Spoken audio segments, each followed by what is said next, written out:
एक नहीं तीन तीन मुद्दों पर बनी भागवत योगी की रणनीति। क्या बीजेपी में जल्द हो सकता है बड़ा बदलाव? उठने लगे सियासी गलियारों में सवाल, जानिए क्या है अंदर की बात। यूपी की राजनीति में इस वक्त माहौल गर्म है और अब संघ प्रमुख मोहन भागवत ने खुद मैदान संभाल लिया है। एक तरफ शंकराचार्य और योगी के बीच तनातनी, दूसरी तरफ ब्राह्मण समाज की नाराजगी की चर्चा और ऊपर से यूजीसी बिल को लेकर उठते सवाल ने सियासी तापमान चढ़ाया हुआ है। ऐसे में भागवत का लखनऊ दौरा साधारण नहीं माना जा रहा है। पिछले कुछ घंटों में उन्होंने मुख्यमंत्री योगी आदित्यनाथ और दोनों उप मुख्यमंत्रियों से अलग अलग लंबी बैठक की और साफ संदेश दिया कि मामला अब यूं ही नहीं छोड़ा जाएगा। सबसे पहले बात उस विवाद की जिसने आग को हवा दी। माघ मेले में बटकों के साथ हुई घटना और शंकराचार्य के आरोपों ने सियासत को भड़का दिया है। मुख्यमंत्री योगी ने साफ कह दिया कि कानून से ऊपर कोई नहीं है और किसी भी दबाव में फैसला नहीं बदलेगा। उनका रुख बिल्कुल सख्त है, नो कॉम्प्रोमाइज। लेकिन इसी के साथ बीजेपी ने दूसरा रास्ता भी अपनाया है जिसे लोग ट्रैक टू डैमेज कंट्रोल कह रहे हैं। डिप्टी सीएम ब्रजेश पाठक को आगे किया गया। उन्होंने 101 बटकों का सम्मान किया,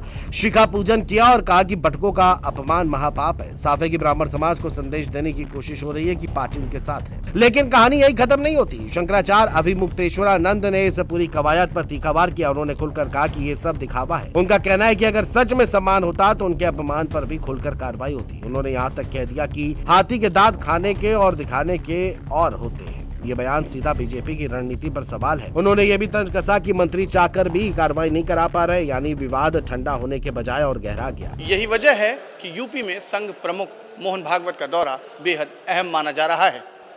संघ प्रमुख के साथ 3 मुद्दों पर बेहद विस्तार से चर्चा हुई है। पहला यूजीसी बिल जिसे लेकर सवर्ण और समान वर्ग में नाराजगी बताई जा रही है। दूसरा शंकराचार्य बटुक विवाद जो ब्राह्मण वोट बैंक को प्रभावित कर सकता है। तीसरा मणिकर्णिका घाट से जुड़ा मामला जहां मूर्ति गिरने के बाद पाल समाज में असंतोष है। संघ नहीं चाहता है कि 2024 के अनुभव दोहराए जाए या 2027 से पहले कोई भी वर्ग नाराज रहे। बैठकों का संदेश साफ है कि विवाद को लंबा नहीं खींचा जाएगा। जरूरत पड़ी तो नियमों में बदलाव होगा, संवाद बढ़ेगा और संगठन में भी फेरबदल हो सकता है। सियासी गलियारों में चर्चा है कि मंत्रिमंडल विस्तार और संगठन में बदलाव पर भी बात हुई है, यानी मामला सिर्फ बयानबाजी का नहीं, आगे ठोस कदम भी दिख सकते हैं। अब सबकी नजर इस पर है कि क्या ये विवाद थमेगा या बयानबाजी जारी रहेगी। फिलहाल इतना तय है कि भागवत का यूपी में ये मिशन साधारण नहीं है। बीजेपी अंदरूनी असंतोष को चुनाव तक नहीं ले जाना चाहती है। योगी का सख्त रुख अपनी जगह है, लेकिन साथ में समाज को साधने की कोशिश भी जारी है। अब देखना यही होगा कि ये संतोष पार्टी को कितना फायदा पहुंचाता है और कितना नुकसान, लेकिन इस बात पर सबकी निगाहें टिकी हुई है। कैमरा पर्सन अनिल के साथ मैं विजय त्रिपाठी, जेएमडी न्यूज़, लखनऊ।